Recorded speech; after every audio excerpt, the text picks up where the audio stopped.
అధ్యాయం వరకు ఉంటుంది.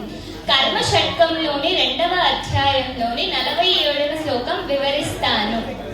కర్మణ్యేవాధికారస్తే మా ఫలేషు కదాచన మా కర్మ ఫలహేతుర్భూః మా తే సంగోస్త్వ కర్మణి. భావం: శ్రీ భగవానుడు అన్నాడు, అర్జున, కర్మలు చేయడంలోనే నీకు అధికారం ఉన్నది, కర్మ ఫలాల పైన ఎప్పుడూ లేదు.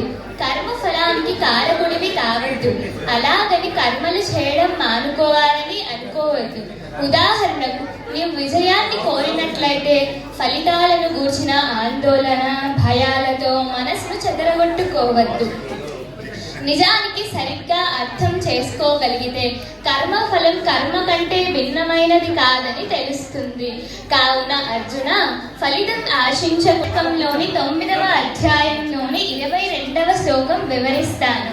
అనన్యాశ్చింతయంతో మాం ఏ జనాః పర్యుపాసతే తేషాం నిత్యాభియుక్తానాం యోగక్షేమం వహామ్యహం.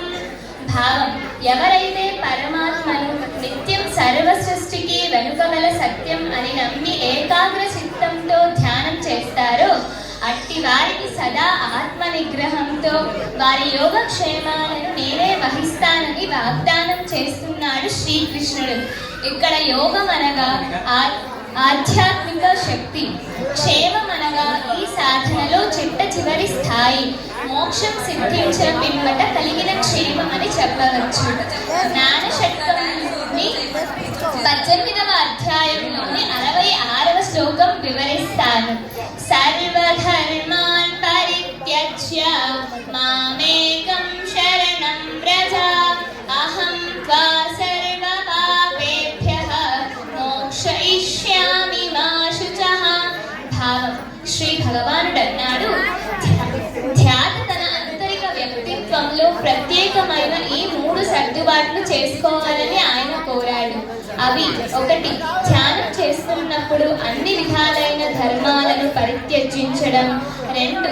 అన్నిటినీ తనకే సమర్పణ చేసుకోవడం. 3. ధ్యానం చేస్తున్నప్పుడు అన్ని విధములైన క్లేశాలను విడనాడటం. వీటన్నిటికీ బదులుగా ప్రతిఫలంగా శ్రీకృష్ణుని వాగ్దానం ఏమిటనగా, నేను నిన్ను అన్ని పాపముల నుండి విముక్తుడిని చేస్తాను. ఇది మానవాళికంతా చెప్పబడిన వాగ్దానం. అందరికీ జయం.